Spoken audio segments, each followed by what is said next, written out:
we are now dealing with a very diligent and a very thorough consumer who has now researched much more about what he wants to buy. Right, so we really put a lot of efforts in maintaining the core DNA of a Jeep vehicle, which is the 4x4 aspect of the vehicle. And that cannot be explained to a person when you sit across the table. You have to sit in the car, hold the steering wheel, go out and experience the capability of the vehicles. What has happened is these last 6 months have expedited this progression of offline to online, right? And we have all seen how this entire digital medium has become more and more important. But last 6 months or this 2020 has expedited that progression. Welcome to ET Catalyse, the Auto Special. Today, we'll peel into the layers of marketing, decode the new changes that digital marketing has all been thrown upon us, and understand from some of the best experts in the automotive sector how they have been changing their approach and the digital nuances of marketing. With us, we have Shakti from Kia Motors, Amit from Volvo India, and Rahul from Jeep India. Welcome to the show. If I can start with you, Shakti, the last 6 months have been particularly challenging for the automotive sector, which is always dependent on the consumer habit of touch, feel, discuss, thrash out the last minute details of the features that he or she wants before buying a car. Can you help us understand, how does the premium segment or the SUV segment deal with this, especially for you at your company? I would say the COVID period has hit us all hugely and very unprecedentedly.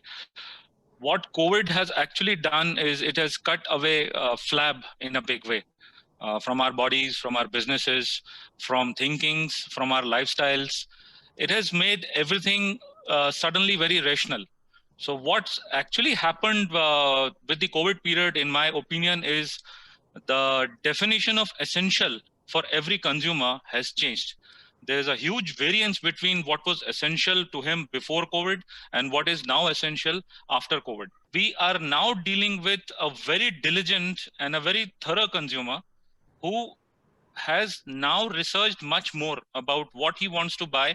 To the marketers, as per my experience at Kia, it gives an opportunity to get that extra premium by providing something extra that this consumer now is looking for with his COVID experience. For example, there can be a premium on newness, something new that you bring on the table, new features. And obviously, this discerning and more diligent consumer is now ready to pay premium if you give him better quality than the competition. On that point, in fact, so the customer segment that you deal with is anyway well aware, well read, well informed. There used to be the whole messaging and communication around safety. That was very clearly communicated through all the ads that all the premium segment cars exhibit. Due to COVID, you would have added a layer of another set of features, which are around not just safety of the individual body, but safety of your overall health, and thereby the virus protection and various others. So anything else beyond the virus protection that is being discussed in the sector that the SUV segment or the premium segment is talking about? So obviously, there have been talks that the personal mobility will increase. Connected cars are on increase. So now, as I said, that within this particular period, the consumer was very discerning. He researched a lot as to what is the product that fits best to him and which is the product which will give him more bang for the buck. And exactly that's where, connected cars have suddenly become more important because the consumer feels it's an extension to his own self. And that's something which he gets extra by paying a particular price. What was the trend noticed in the SUV segment, post-COVID? From some of the reports that we sort of read in here, there was actually an interest in SUV segment more than what it used to be pre-COVID. Would that be true to understand and read? Almost true, Deepak. The SUV segment was anyways very popular and it was gaining a lot of momentum pre-COVID in 2019 and early of 2020 also. COVID hit us somewhere in mid of Feb, and from March onwards, obviously, we went completely into lockdown. But ever since that, I think the compact SUV segment and the overall SUV segment has recovered much better compared to the other segments, if you see. Why would that be? So I agree with what you're saying, yeah. No, but why would that be? Were people wanting to, because they were boxed in homes, they were wanting to buy big SUVs and at least have the pleasure of a drive? Was that the reason or something else to it? I think it's the positioning of that particular shape of car, I would say. SUVs are always projected as something where you can go out, drive, it's connected to freedom. And I think that sentiment of people where people want to not just own a car, but now they want to own a vehicle which they can also use it for their long drives during the weekend, take their family along with them. I think that lifestyle changes are happening rapidly in India. And that is where the SUV market is really catching up. Does SUV selling require a more personalized approach? And if that is so, can it be done more so now in the virtual environment that we are now approaching everywhere? Car buying was always a very personal experience. A person who's considering buying any vehicle, be it a sedan or a hatchback or an SUV, went through a good 4 months or 3 months of pre-analyzing, test driving different cars, comparing them, doing the finances and all those things. Is SUV buying or selling a more personal experience? I would say yes, because when specifically I'll talk about Jeep. Jeep has a very unique feature, which is the capability part of it, right? So we really put a lot of efforts in maintaining the core DNA of a Jeep vehicle, which is the 4x4 aspect of the vehicle. And that cannot be explained to a person when you sit across the table. You have to sit in the car, hold the steering wheel, go out and experience the capability of the vehicle. So yes, SUV selling is a more personalized and one-on-one approach. So in that sense, is your company doing something to at least have some level of virtual experience on it, or simulation, or anything else that you guys are experimenting with? To be honest, not really, Deepak, because I personally believe that you cannot give that kind of experience virtually. Virtually, you can probably show a 360 degree of the car. You can make them sit in the car and show them different features of the car. But for capability, you better go out to the mountains and see how the car really drives for yourself. Okay. In fact, to add to it, Deepak, my experience has been a little bit different than what Rahul is trying to explain. In fact, what I feel is that across categories, after COVID, the one-to-one experience has become even more important than what it used to be. The reason being that, as Amit, as Rahul pointed out, that India is a country where people, even if they buy a tomato, they will take it in their hands, they will see, they feel, they touch that, okay. So that's the basics premise. It's a tomato, and here we are speaking about an SUV. So definitely the touch and feel is never going to go away. But exactly what we were in a different zone at that point in time. We are a company who's just 1.5 years old with our products. In fact, we had to come to digital to explain. For example, Sonnet, we created digital sales pitch where the consultant was given tools. For example, he would take an appointment, do a video call on WhatsApp, and explain the car features one by one. We in fact created a detailed video brochure, which we gave to the salesman so that he could send it on WhatsApp, a detailed video brochure which was compressed so that it can go. It was a 9 to 8 minute film. And then we also gave him small snippets which he would give to them in form of consuming small content on safety or on what are the new features, connected cars, etc. So my experience says that it will definitely be there. Touch and feel will always be there, but to us, for Kia, it took a little bit of a detour. Let me get in Amit here. What was your experience, and let us understand what Volvo did during this period. Volvo Cars being a very, very niche luxury player in this automotive segment in India, which is a huge automotive space, but luxury itself in that space is still very small, right? Overall luxury space is what, 2%, not even 2% of the automotive space in India. So a long way to go. These last few months have taught us as luxury players is that, and what we have learned from our experiences, that customers have changed the parameters through which they used to buy the cars with.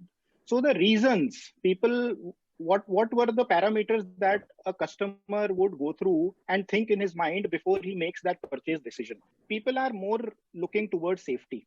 That is one parameter which has very, very positively come to people's mind and decision making. And rightly said, Shakti, that touch and feel will not take that place of digital. People would want to touch and feel. And when it comes to cars, whatever value that they are paying, they would want to touch and feel, sit inside the car and see how how they can relate to the car and what car does for them. What has changed for us as a luxury brand is this entire thing on the upscale of or the uplifting of this entire digital usage has given the opportunity of a direct connect to the customer from the brand. What used to happen is your salesperson is your brand custodian, right? He used to interact with the customer and then he used to explain what the brand is. And for a customer, he is the brand. Last 3 months to 6 months, the opportunity has been that we are now directly connecting with customer. With this digital medium, the brand is now directly talking to the customer and we are able to interact. Right? Amit, on that point, that now that you are in direct touch with the customer, but you also have the dealer, distributor, or the showroom person also in between, because he or she will only deliver the final product. Correct. How careful and how calibrated this relationship is, because you don't want to be directly dealing with the customer and sidelining your dealer, because at the end of the day everything goes through him or her. I understand that nuances, because yes, somewhere that's very important to understand as well. Yes, Deepak, if we see this connection between the brand, the dealer, and the customer, I would not say it is a linear connection. Dealer is not in between. I think it is a very traditional way of thinking where we see that there is a brand, there is a dealer, and then there is a customer. That means then we are disconnected from the customer itself. But look at it from a triangle point of view. A brand is connected to the customer, customer is also connected to the dealer, and then a dealer is anyways the partner to the brand. When the brand directly talks to the customer, the brand is able to tell you how the brand is differentiated, how it is unique, and how it relates to the person's requirements. And when the customer is convinced, he knows that, okay, there is an outlet where then I can go and touch and feel the product. What has happened is these last 6 months have expedited this progression of offline to online, right?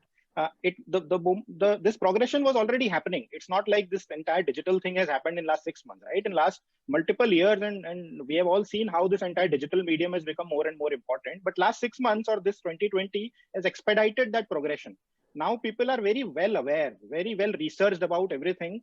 They just need a place to validate their information that they already have about the brand, about the car, and then make a final purchase decision. Rahul, if I can come to you on this part. So there have been certain influencers that you would target for your car. Is there a change that COVID would have brought about, or does that remain same? In this entire, things of contradiction and fake news and, the customer was completely confused in what he should trust. During COVID, what happened was, obviously there was this media blackout that happened where people stopped reading newspapers. There was a little bit blackout on the GECs and other TV channels because there was no new content coming out. Everyone shifted to digital for getting any information, be it on COVID or be it on health, be it on hygiene and other things. And that is where I think there was huge awareness on people understanding what is fake and what is real. When you talk about influencers, I think it somewhere had a rub-off effect on the auto industry also, where the customers and people who are experiencing the brand became the actual influencers, because that word of mouth, the positive customer, the happy customer became the key influencer for us. So Jeep believes in a huge community that we create for our customers. Through this community, we do a lot of activities to engage people, take them out for drives, we go out for camping and all those things. And during COVID, we've really seen how this community people have come forward and created this positive word of mouth for the brand. Shakti, if I can come to you on this part, the advertisement would target sometimes the kid because they found that that's a big influencer.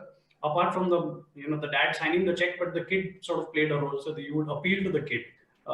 Some would target either the peer, use the peer factor, saying that, hey, in my office, X people have it, I don't have it. Has there been ever an attempt made to target the driver community? Because especially a very luxury premium car is driven by the drivers. Does that segment ever influence or make a difference? I would say generally this sort of communication or this sort of targeting would be done by people who are, making the commercial products.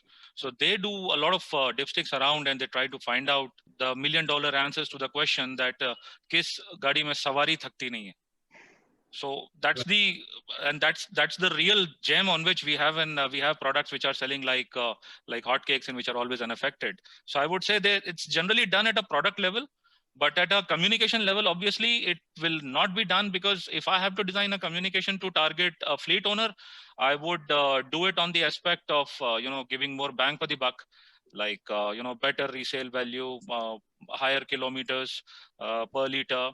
And obviously I will be targeting him through a communication which would answer that, yes, your passengers will have the best comfort, because I am a big believer that whatever pandemic happens, whatever happens, there is always this consumer who is ready to pay more for more. Let me switch the gears here. Want to understand from you, Shakti, the consumer behavior trend, especially in the segment that all the three of you operate. Have you noticed any consumer behavior trend change over the last 6 months? So in the beginning, Deepak, when we talked, I said that the consumer has become much more diligent. He has become much more informed. He researches a lot. He is a very focused consumer who has thoroughly researched his product, and now he's ready to even wait. For example, in our case, we have a waiting period going on. So now the bookings for Seltos and Sonet, we have 2 to 2.5 months of waiting period where people are waiting to get their cars. They're still not canceling their bookings. So I would say this entire 6 months that has passed across categories, and I'm not saying only for auto, even in case of mobiles, people were waiting for a specific phone to be launched. They were not upgrading.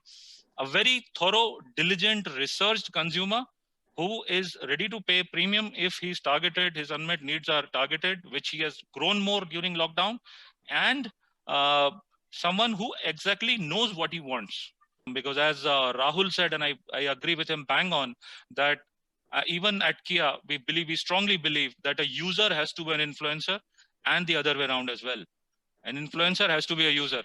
On that note, Deepak, what I would say is, especially in the luxury space, what we have experienced prior to COVID, the entire purchase journey for a luxury car, which was like it varied from around 50 days to 60 days from the person who used to inquire and then who used to buy the car, which is to a surprise has shortened. Now, what we see is when people inquire through digital mediums, what they do is much before they put their inquiry, they are very well informed. They have gathered all the information, and then the journey from that inquiry point to the final conversion has reduced. So I'm not sure how much that relates to Kia and to Jeep. But in the luxury space, more so for Volvo, we have seen that has shortened from say 50, 55 days to somewhere close to 30 to 35, where when we see now people coming after August and September inquire about a luxury car, they end up buying between 30, 35 days. That entire journey has become faster.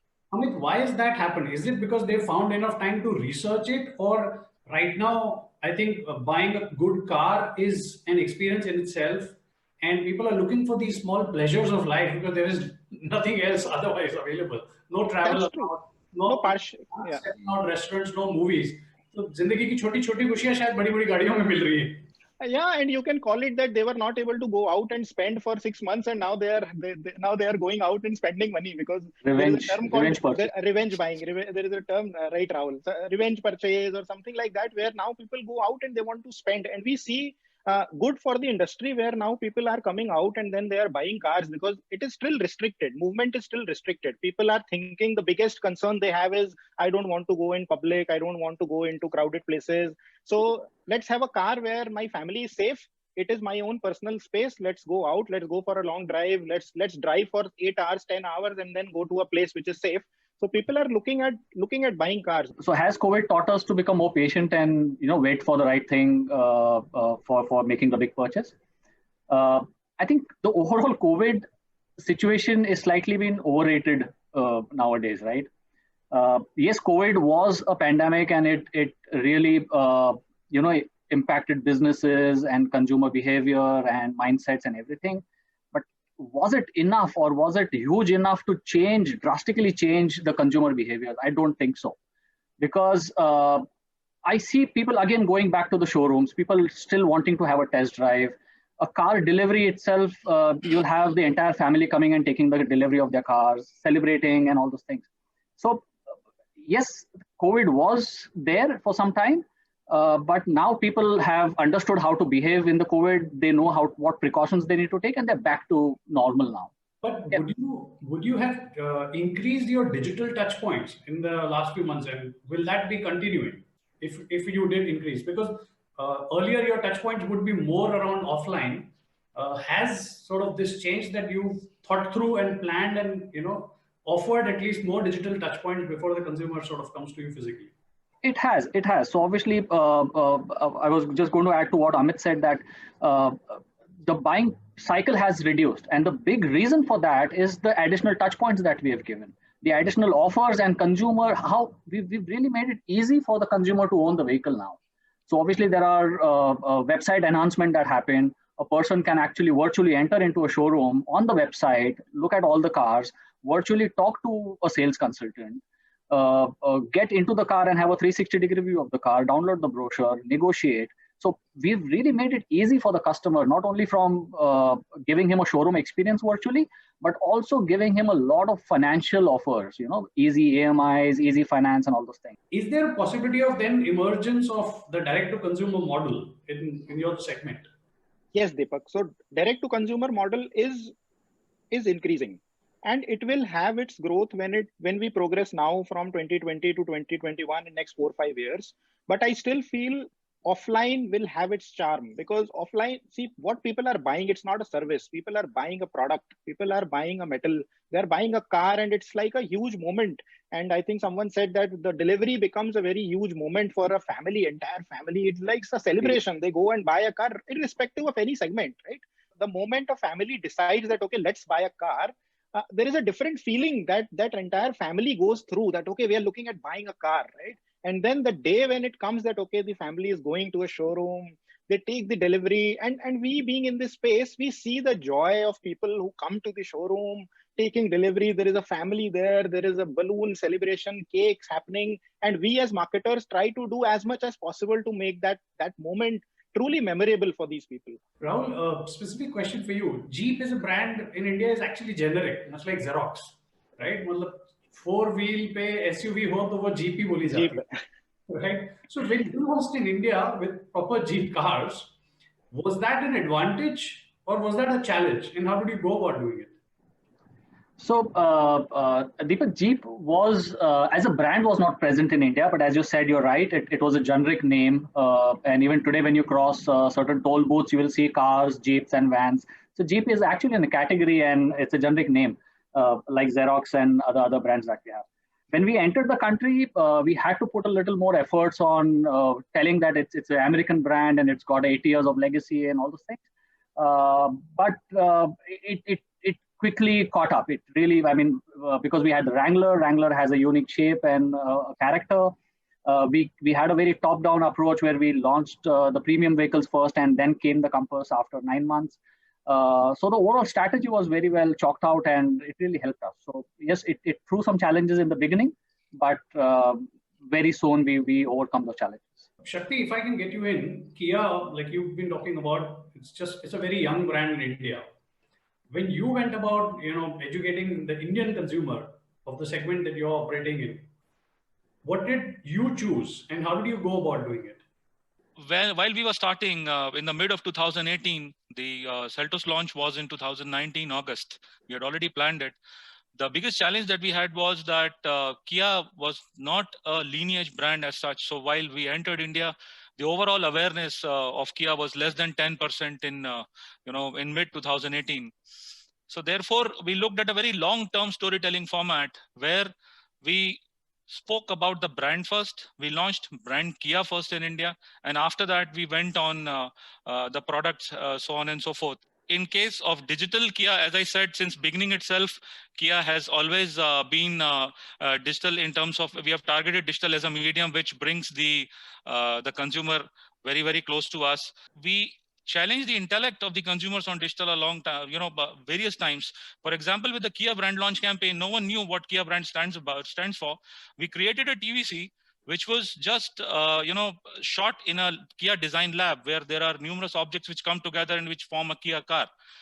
And we left the consumer inquisitive at that point in time, so that he came to us on digital. And then suddenly we had a dwelling time of more than 2.5 minutes on our website without having a car to sell.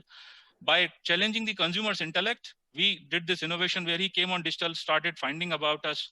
For example, during the lockdown, we had just before lockdown, we had launched Carnival, where the main TVC, the main film is that the person comes out of a palace, takes his Carnival, goes to meet his girlfriend. So just when the lockdown started, we thought that we have to speak wellness to the people. We reversed the Carnival TVC. So the person separates from his girlfriend, sits into his car, the car reverses, goes inside the palace. And we did the campaign #Rewind Kia, where we said that you stay home, stay happy, because we want you to be safe. If I can get Amit here, Rahul had talked about Jeep, Shakti talked about Kia, and the whole challenge to launch Kia as a brand in India, which was not known. Volvo, and for you, there was a unique thing. Volvo has been a very trusted name already established for its safety, efficiency in the bus segment. Now you had the Volvo cars coming in India. How did you go about launching it, and did you borrow that trust element and the efficiency element that Volvo buses already had established, or did you take a completely different route? Many people say that, is it challenging because people relate Volvo more with buses than with cars, right? Because Volvo cars is a very niche segment, whereas Volvo buses is like a huge space. I would say as a brand and as a group, because we are one group, Volvo Group, right? In India, when we did not see it as a challenge, we saw it as an opportunity. Because even if you talk about bus segment, not every bus is considered a Volvo, right? If a bus has a very good luxury feel to it, if it is an air conditioner, yeah. If I may add, every bus owner wants to flaunt that he has a Volvo bus. Exactly. So if people see I'm saying people in general, if they see a luxury bus, they will say that it's a Volvo, right? They will not go for a brand, right? So a Volvo having, even in that bus space, the top of the line premium and the luxury connect to it, like what Rahul said, that it was a category. So Volvo in that bus space is a category. Any luxury bus is called a Volvo. So we took it as an opportunity and saw that, okay, people relate at least the word with luxury, which is good for us. And from cars point of view, our approach has been to reach out to people who matter in that luxury space.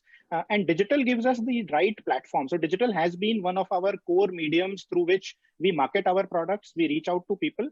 It has, yes, exponentially grown in last 6 months and this year, but since inception, digital has been very targeted way to reach out to people and then tell them that, okay, if you think of a premium luxury car in India, Volvo is the Swedish luxury to you. So that has been the approach, and it has been pretty well. 2020 has with a lot of awareness on digital platforms. We introduced a contactless buying program in India this year, where people can, in a very contactless manner, approach the brand. We interact with people, give them a product experience, and then they buy it. So that's how it is going. Thanks a lot. So this brings me to the last and final round of the show. We call it the rapid fire round. And I'm sure it should be a delight to the marketeers, because here I expect nothing but one word, or at best one line answers from you. Amit, one word that comes to your mind if you were to define the Indian premium auto segment consumer. Digital savvy. Okay. Shakti? Diligent. All right. Rahul? Highly aware. Aware. Okay. One dream car you'd like to personally have, and not Jeep, please. You took away that. I would love to have the Audi R8. Audi R8. All right. Amit? Porsche. Porsche. Right. Shakti? I will go for performance. My car would be Mustang. Mustang. All right. So here's the last final question. Shakti, if you were to write a tagline, if you were Rahul and launching Jeep in India, what is the tagline you would give to Jeep?